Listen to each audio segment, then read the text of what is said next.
20도였다고 그렇게 일부의 예보에서는 이야기했습니다.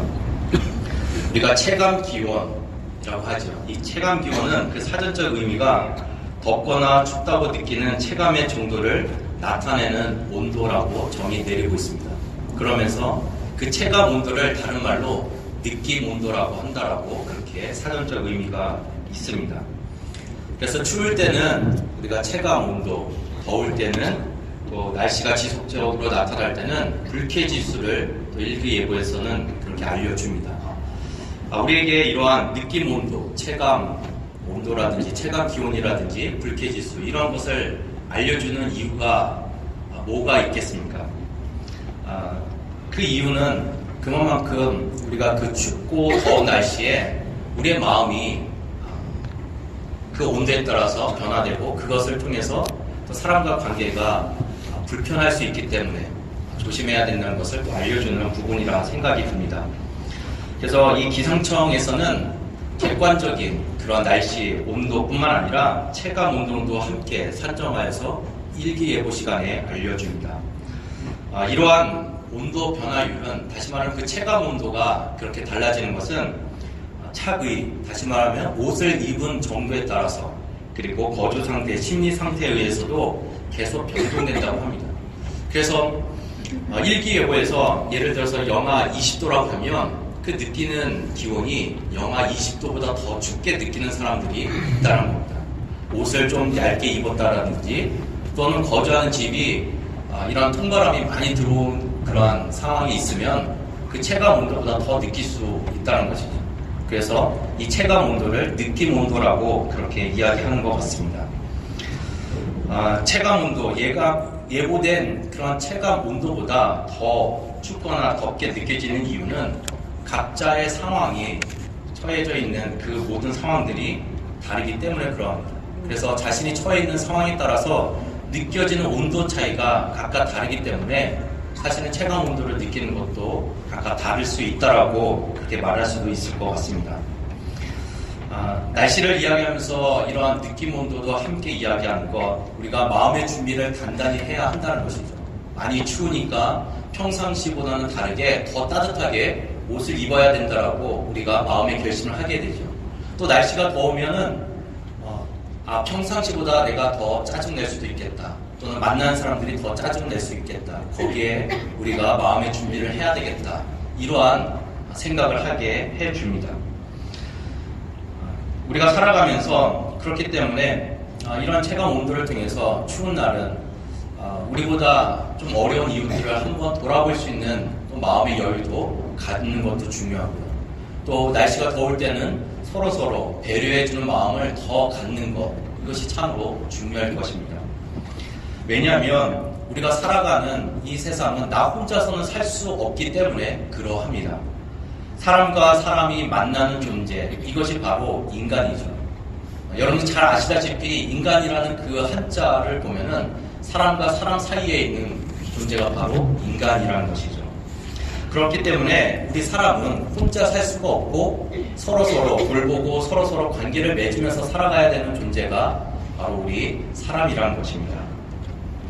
관계를 맺으면서 살아갈 때 또 함께 더불어 살아가면서 중요한 것이 있더라면 마음가짐일 것입니다. 어떠한 마음을 갖느냐에 따라서 그 사람과 함께 하느냐 또는 함께 하기 싫으냐 이것이 결정이 될 것입니다. 그래서 사람과 만남 속에서도 사실은 느낌 온도가 있습니다. 체감 온도가 있습니다. 사람과 사람 만날 때 따뜻하게 느껴지는 사람, 또 차갑게 느껴지는 사람, 다시 만나고 싶은 사람, 반대로 만나고 싶지 않은 사람, 또 함께 있는 것이 즐거운 사람, 반대로 함께 있는 것이 고통스러운 사람, 헤어지는 것이 참 아쉬운 사람, 또 헤어지는 것이 너무 반가운 사람. 자, 우리 주변에 그렇게 느껴지는 사람들이 있다는 것입니다. 왜냐하면 마음과 마음이 서로 그 부분이 통하는 부분이 있기 때문에 그러합니다. 그래서 서로 만남에 있어서 어떠한 마음의 상태에 있느냐에 따라서 우리의 관계의 폭도 넓어지기도 하고 좁아지기도 합니다. 그리고 우리가 살아가는 사회, 세상이 더욱더 따뜻하게 느껴진과 동시에 그렇지 않을 수도 있다는 것이죠. 그래서 이 만남에 체감 온도가 있다는 것, 다시 말하면 마음의 온도가 있다는 것, 느낌의 온도가 있다는 것을 우리가 기억할 때 함께 살아가는 그런 우리 삶 가운데 서로서로의 마음을 이해하고 배려해 주는 것이 참으로 중요할 것입니다.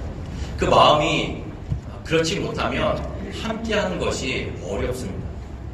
함께 지내는 것이 때로는 부담감이 느껴지고 그러면 점점 외롭게 살아가는 삶이 될 수밖에 없을 것입니다. 그렇기 때문에 우리가 좋은 사람과의 만남, 따뜻한 사람과의 만남, 이것이 참으로 중요합니다.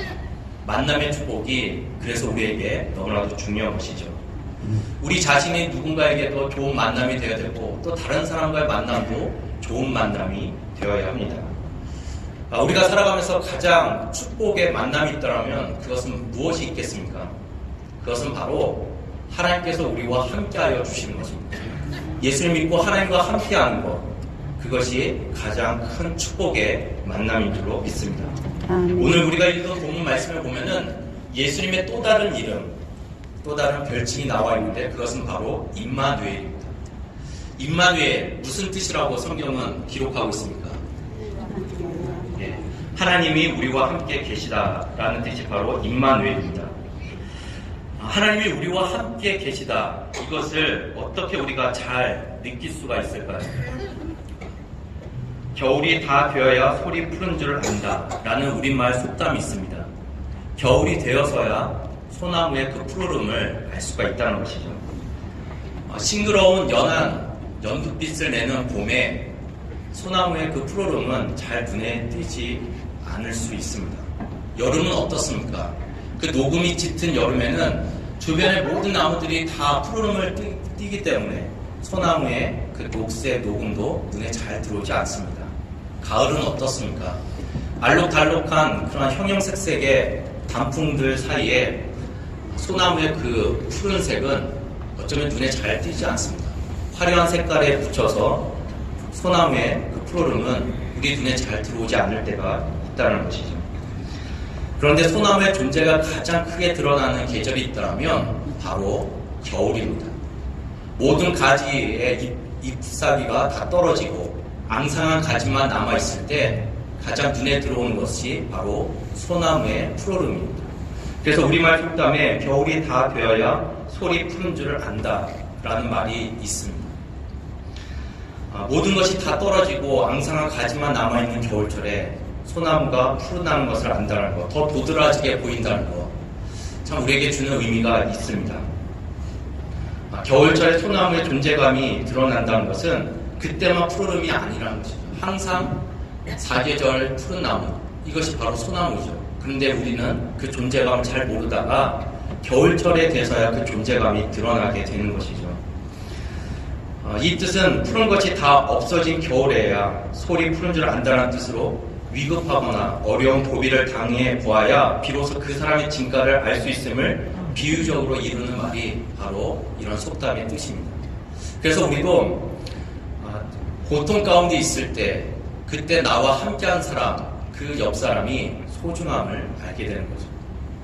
그래서 우리가 고통과 어려움이 있을 때 그 어려움을 외면하고 떠난 사람이 아니라 그 어려움 가운데서도 우리와 끝까지 함께하는 그 사람이 바로 그 사람이 정말 나를 사랑하는 사람이고 그 사람의 진가가 그때서야 이제 드러나게 되는 것이죠. 소나무처럼 평소에는 잘 몰랐지만 인생의 겨울철처럼 그렇게 힘겨운 시간을 보낼 때 내 주변에서 그 빛을 발하는 사람이 있습니다. 오늘 말씀을 보면은 예수님이 바로 그러한 분이시고 하나님이 바로 그러한 분이십니다. 우리의 인생의 겨울철과 같이 힘들고 어려운 시기를 보낼 때에 예수님의 진가가 드러납니다. 하나님이 우리와 늘 항상 함께하고 계셨음을 예수님을 통해서 우리는 그때서 비로소 발견하게 되는 것이죠. 예수님은 우리의 길과 진리와 생명이 되어주셔서 항상 우리와 함께하고 계셨습니다. 우리가 부하거나 가난하거나 또 우리가 가진 것이 많거나 적거나 어떤 상황에 놓여 있든가 항상 우리와 같이 계셨지만 우리는 모를 때가 있죠. 내가 더 가진 것이 많을 때 가진 것에 우리의 시선이 더 거기에 머물게 돼서 나와 함께하여 주시는 그 하나님을 발견하지 못할 때가 있습니다. 그런데 고통이라는 시간이 있을 때 겨울철 같이 외롭고 또 앙상하고 더 춥게 느껴질 때 그때서야 하나님이 나를 버리지 아니하셨구나, 나와 함께 하셨구나라는 것을 더 깨닫게 되는 것입니다. 우리 마태복음 1장 20절 말씀 같이 한번 말씀 읽어보도록 하겠습니다. 이 일을 생각할 때 주의 사자가 현몽하여 이르되 다윗의 자손 요셉아 내 아내 마리아 데려오기를 무서워하지 말라. 그에게 잉태된 자는 성령으로 된 것이라. 요셉에 있어서 인생 최대의 위기의 시간을 보내고 있었습니다. 그야말로 앙상한 가지와 매서운 바람, 차디찬 그러한 기분으로 가득 찬 겨울처럼 인생에 너무나도 추운 겨울철을 이 요셉은 보내고 있었습니다. 그리고 고통의 밤을 보내고 있었죠. 우리가 지금 읽은 말씀처럼 주의 사자가 현몽하여 이르되, 다시 말하면 잠들어 있는 상태, 그 꿈속에서 나타난 것이죠. 그리고 뭐라고 이야기합니까? 마리아 데려오기를 무서워하지 말라. 이 무서워하지 말라라는 원어의 뜻은 두려워하다, 주저하다라는 뜻을 지니고 있습니다. 이 요셉은 너무나도 힘겨운 삶을 살아가고 있었고 너무나도 고통스러운 시간을 보내고 있어서 잠도 제대로 잘 수 없는 그러한 인생의 밤을 보내고 있었고 또 추운 겨울철 같은 그런 시기를 보내고 있었습니다. 요셉은 어떠한 상황에 처해 있었던 것일까요? 우리가 잘 아시다시피 요셉은 마리아와 정혼한 상태였습니다. 유대인 사회에서 결혼에 앞서 1년 정도 유지된 관계가 바로 정혼이었습니다. 그런데 이렇게 정혼하게 되면 그 남자와 여자는 공식적으로 법적으로 부부가 됩니다. 그렇지만 결혼하기 전까지 함께 살지 않았고 육체적 관계도 금지된 것이 바로 정혼이었습니다. 그런데 이 정혼 관계를 파하는 길은 딱 두 가지밖에 없었습니다. 이혼하거나 아니면 배우자 중에 그 정혼한 사람 중에 한 사람이 죽음을 맞이할 때 그 모든 정혼 관계가 다 종결되게 된 것이죠. 이 정혼 기간 중에 배우자 중에 한 사람, 특별히 그 여자가 이제 부정한 것으로 드러나게 되면 돌로 쳐 죽이거나 이혼하게 되는 것이 바로 유대 사회의 법이었습니다. 정혼관계에 있었던 마리아에게 임신 소식은 바로 요셉에게 청천벽력과 같은 그러한 소식이 된 것이죠.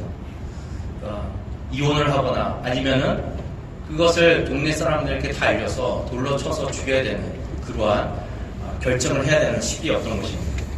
그런데 요셉은 어떻게 하였습니까?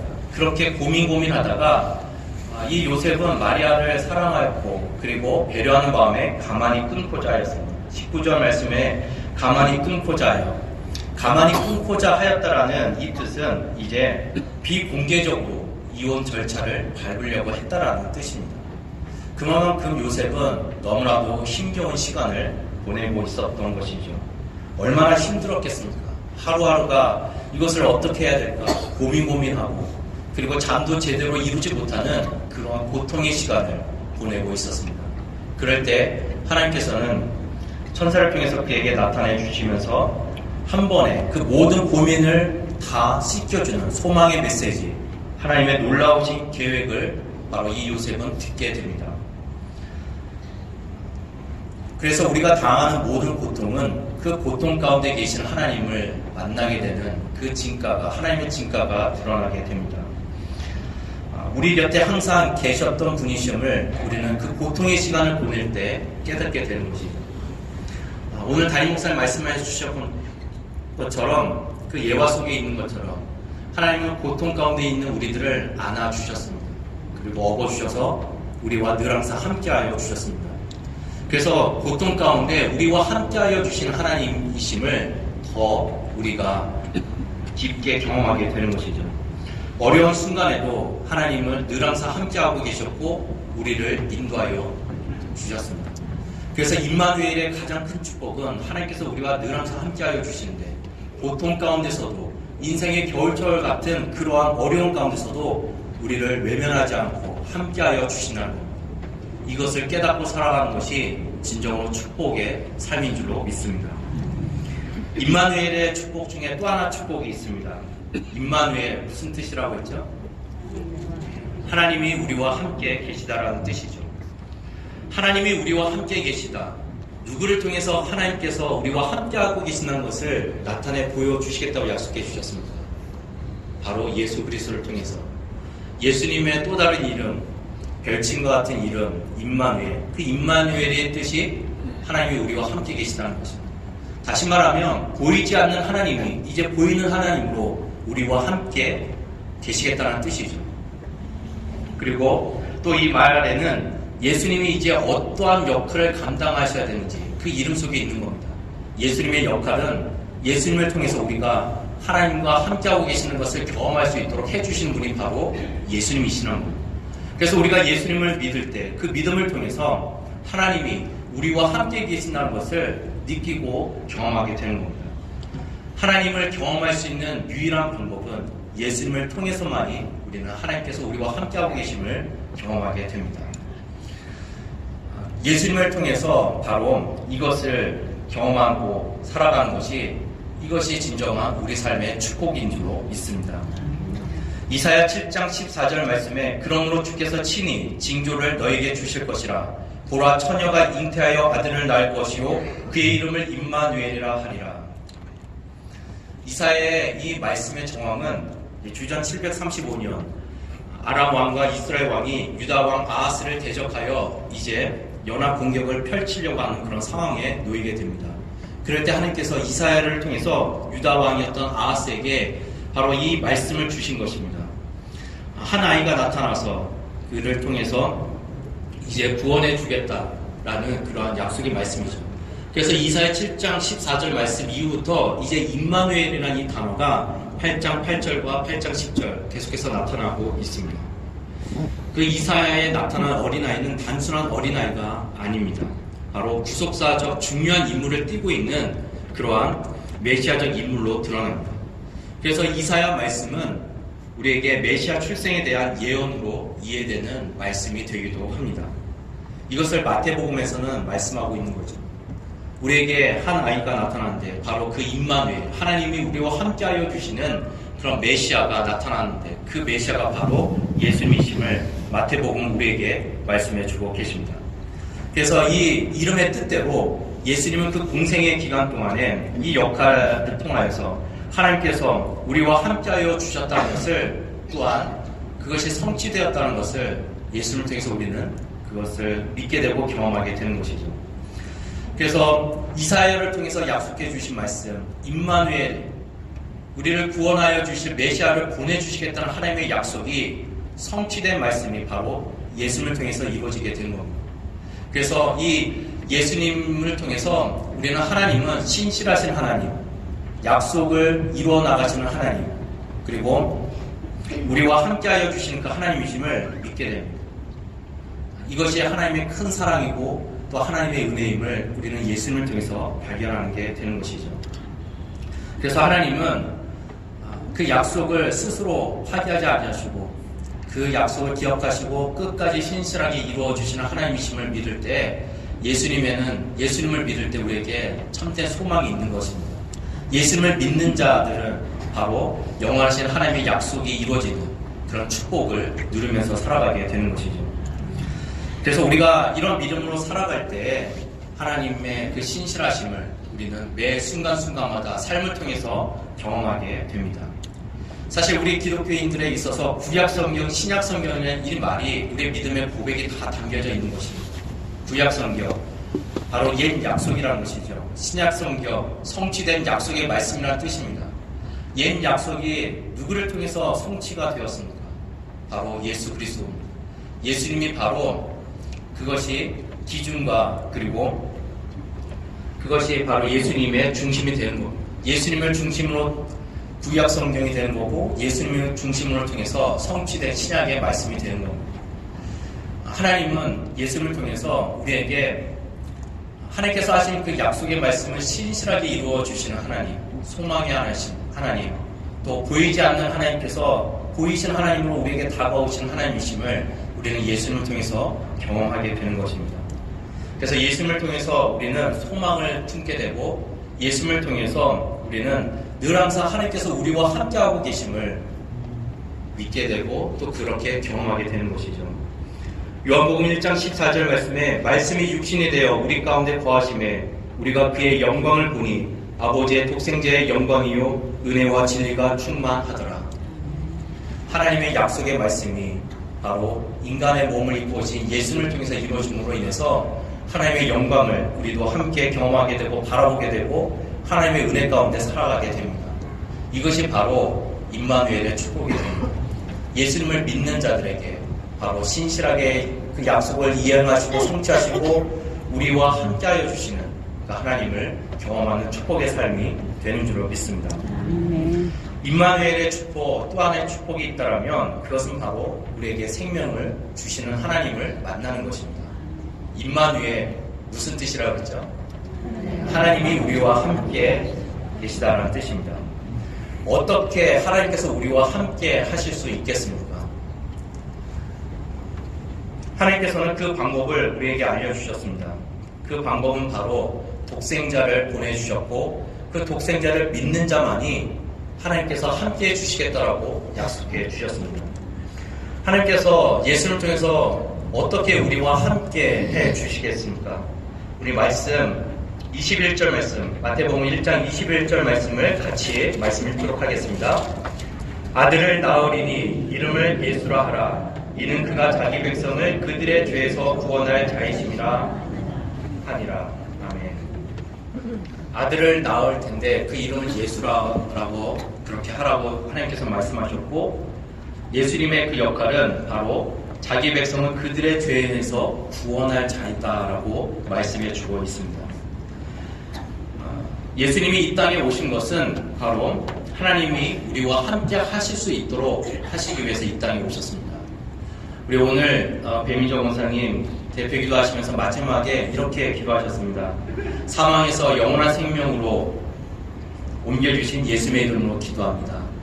예수님은 사망에서 생명으로 우리를 그렇게 옮겨주시는 분이십니다. 오늘 말씀처럼 죄에서 구원할 분이 바로 예수님이십니다. 우리가 기도할 때 예수님의 이름으로 기도합니다라고 고백하는 것은 예수님만이 우리의 모든 죄에서 구원할 자이심을 고백하는 그런 믿음의 고백이 담겨져 있는 것입니다. 그리고 그 예수님만이 하나님과 우리의 관계를 회복시켜줘서 하나님이 우리와 함께 하실 수 있는 분이심을 고백하는 것이 바로 그와 같은 고백이 되는 것이죠. 구원이라는 이 단어는 어떤 어려운 상황 가운데 위험에 처해 있는 사람을 건져내다라는 뜻을 지니고 있습니다. 그렇기 때문에 이 구원이라는 단어는 위험한 상황에 처해 있다는 것을 전제로 하고 있습니다.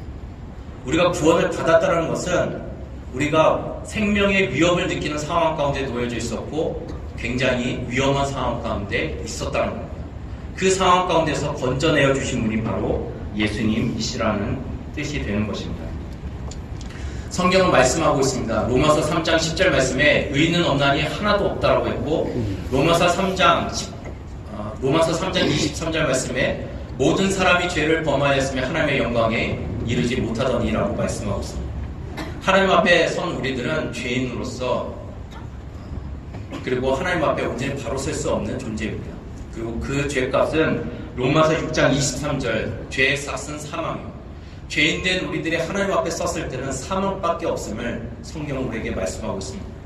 그래서 예수님께서 죄에서 우리를 구원하여 주시는 것은 우리가 영원히 죽을 수밖에 없는 사망에서 우리를 생명으로 옮겨주신 분이 바로 예수님이시라는 뜻입니다. 사망에서 생명으로 옮겨주신 예수님, 그 예수님을 통해서 우리는 하나님께서 우리와 함께하여 주심을 경험하게 됩니다. 다시 말하면 죄로 가득 차 있는 그 모습으로는 하나님은 우리와 함께 하실 수가 없다는 뜻입니다.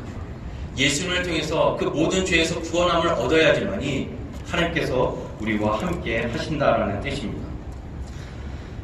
지난 12월 22일 인도네시아 순다 해협 인근 마을에 쓰나미가 덮쳤습니다. 그래서 최소 429명이 사망하고 부상자 1,458명, 그리고 실종자가 154명, 이재 미만 16,092명이 발생하는 대참사가 일어나게 되었습니다. 그런데 이에 앞서서 인류 역사상 가장 참혹한 재앙 중 하나로 손꼽히는 인도양 쓰나미가 있었습니다.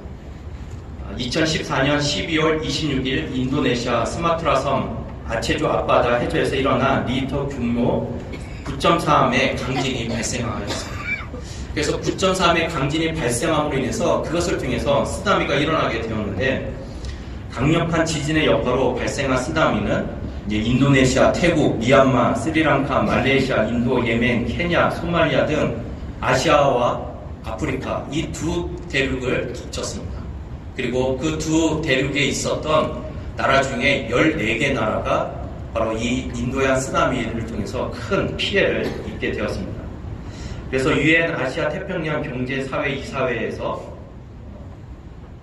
그 쓰나미로 어떠한 결과가 일어났는지 이제 그 결과물을 발표하였는데, 두 개 대륙, 다시 말하면 아시아와 아프리카 14개 국가를 피해를 봤으며 23만 명이 숨지고 500만 명 이상이 재해 영향을 입었다고 발표하였습니다.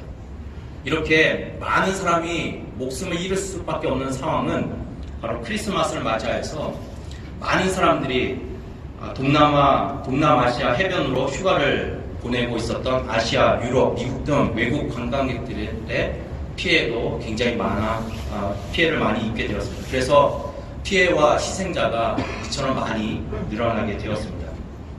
그래서 이 피해와 시장이 컸던 만큼 국제사회 구호 노력도 전례 없이 신속하게 또 대규모로 펼쳐지게 되었습니다. 가장 큰 재난을 당했던 인도네시아를 중심으로 피해 국가에는 100억 달러 이상의 구호가 전달되었다고 하였습니다. 그렇지만 지금 10년 이상이 지났지만은 여전히 그 참혹했던 현장은 복구와 재건으로 상처가 조금씩 치유되는 것 같지만 여전히 그 쓰나미 그 공포의 기억 속에서 벗어나지 못하는 그런 주민들이 여전히 많이 있다라고 합니다. 사실 이 인도양 쓰나미 2004년도에 있었던 이 쓰나미로 제 친구를 잃을 뻔했습니다. 당시 2004년 12월 25일이 토요일이었습니다. 토요일날 제가 가장 친한 친구 중에 한 명이 결혼을 했습니다. 그래서 오전에 성탄 예배를 드리고 오후에 늦은 오후 시간에 친구의 결혼식에 참석하여서 진심으로 축하해 주었습니다. 그 친구는 신혼여행으로 푸켓, 태국으로 가려고 예정하고 있었습니다. 그런데 결혼식 다음날, 성탄절에 결혼한 그 친구, 그 다음날이 주일이어서 주일날 예배를 드리기 위해서 결혼식을 마치고 신혼여행을 떠나지 않았습니다. 주일날 이제 예배를 드리고 났더니 이제 뉴스가 나온 것이죠. 인도양에 쓰나미가 일어나서 많은 사람이 피해를 봤다. 그래서 저도 걱정된 마음으로 그 친구에게 전화를 했습니다. 그랬더니 그 친구가 이제 공항에 갔는데, 공항에 갔더니 모든 항공기가, 동남아시아로 가는 항공기가 다 결항되었다고 합니다. 그래서 그 친구가 그 인도양 쓰나미로부터 생명을 얻게 되는 그러한 일이 일어나게 되었죠. 이 일을 겪은 다음에 한때 우리 많은 사람들이 이용했던 싸이월드의 미니 홈피가 있었잖아요. 거기에 이 일을 겪은 다음에 이 친구가 이러한 글을 남겼습니다. 신혼여행은 푸켓, 태국으로 정했다. 새로운 리조트가 오픈을 했다고 해서 아쿠아 마린이라는 곳이었는데 사진에서 보이듯 바닷가를 마주한 단독 빌라라고 했다. 그리고 지금은 그곳이 어떤 모습인지 알 수가 없다. 26일 날 아침 쓰나미 헬 속으로 사라졌을 테니 결혼식을 마치고 바로 신혼여행을 떠났다면 자정을 좀 지나 리조트에 도착하기로 되어 있는 우리의 스케줄상으로 본다면 결혼으로 여행으로 지친 가운데서도 미래를 계획하는 우리는 헬 속에 사라졌을 텐데, 주의를 지킨다는 것, 미국으로 떠나기 전 드린 가정 예배에서 박한절 장로님, 제 친구 아버지인데요. 그 박한절 장로님은 주의를 거룩히 지키는 그것으로 복을 받는다는 말씀을 하셨는데, 결혼식을 마치고 주의를 지키기 위해 여행을 떠나지 않고 예배를 드리는 그 순간 푸켓 태국은 바닷물 속에 잠겼다. 하나님께 예배를 드리는 것, 그것은 생명을 얻는 일이었다. 덤으로 사는 삶, 불안, 근심, 걱정에서 벗어나 감사와 기쁨과 사랑 나눔으로 하루하루를 채워가야겠다. 그리고 그 감사와 기쁨과 사랑 나눔으로 오늘 나의 아내와의 하루를 채워가고 그렇게 채워질 내일을 기다려본다. 아름다운 가정을 아기 예수님께 선물로 드렸더니 아버지는 생명이라는 고귀한 것을 선물해 주셨다. 목숨을 걸고 예배를 드리는 것, 예배를 드림으로 목숨을 던지는 것, 하나님은 살아계시다. 이 일을 겪은 다음에 이 친구가 그 미니홈피에 이런 글을 남겼습니다. 하나님께서 우리와 함께하여 주시는 가장 큰 축복은 우리에게 생명을 주시는 것입니다. 생명을 주시는 하나님께서는 우리를 어떠한 상황 가운데서 지켜주시고 보호하여 주십니다. 그래서 생명을 주시는 하나님께서는 우리를 부르실 때도 하나님의 뜻에, 또 하나님께서 계획하신 그 뜻에 의해서 우리를 부르십니다. 그래서 하나님과 함께하는 그러한 삶은 이러한 생명을 얻게 되고 죽음까지도, 그래서 믿는 자의 그 죽음은 바로 또한 복된 죽음이 되는 것이죠. 힘들고 고통스러운 쓸쓸한 겨울 같은 그런 시간을 보내고 계시는 또 우리 성도 여러분들 계실지도 모르겠습니다. 그런데 하나님은 그 가운데서 함께하고 계십니다. 고통의 시간을 보내고 계신다라면 하나님의 진가가, 여러분과 함께하여 주시는 하나님의 진가가 드러날 수 있는 기회가 되고 여러분의 믿음이 더욱더 성장할 수 있는 기회가 될 줄로 믿습니다. 아멘. 또한 그 가운데서 신실하게 나를 사랑하고 계시고 예수 믿는 자들을 늘 항상 함께하고 계신다라는 하나님의 신실하신 약속의 그 은혜를 여러분 또한 경험하게 되실 줄로 믿습니다. 아멘. 우리와 함께하고 계시는 하나님께서는 우리의 생명을 주시고 또 우리의 생명까지도 지켜주시는 그 하나님이신 줄로 믿습니다. 아멘. 우리가 어떻게 이 하나님, 우리와 함께하여 주시는 임마누엘의 그런 축복을 누릴 수 있겠습니까? 그것은 바로 우리의 마음의 중심이 중요합니다. 서두에 제가 체감 온도에 대해서 말씀드렸듯이 우리의 마음의 중심이 하나님께 늘 항상 향해 있어야 됩니다. 겸손함이 있어야 됩니다.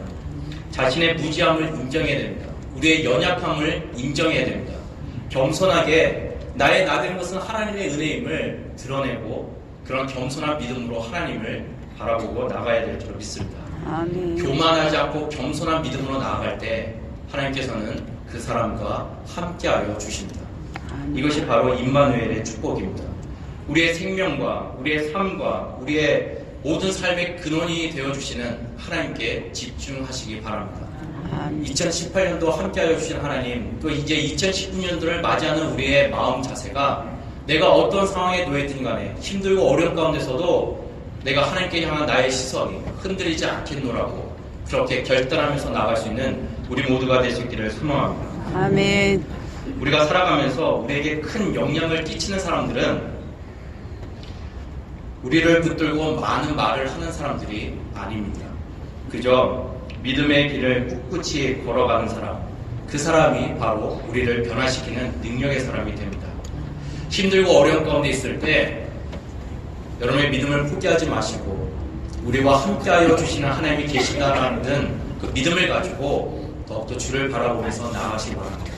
그러면 그 상황 가운데 함께하여 주시는 하나님께서 아니라 여러분을 통해서 주변의 모든 사람들도 또 놀랍게 변화되는 그러한 은혜와 축복이 나타나게 될 줄로 믿습니다. 아멘. 2018년도 믿음으로 사신 우리 성도 여러분들, 2019년도도 어떤 상황 가운데서도 예수님을 온전히 믿는 믿음을 잃어버리지 않고 하나님께서 나에게 맡겨주신 그 사명의 자리를 끝까지 잘 지키겠노라고 결단하며 나아갈 때 우리와 함께하여 주신 하나님의 축복, 이 임마누엘의 축복을 마음껏 누리면서 살아갈 수 있는 우리 모두가 될 수 있기를 주님의 이름으로 축원합니다. 아멘. 우리 함께 기도하겠습니다.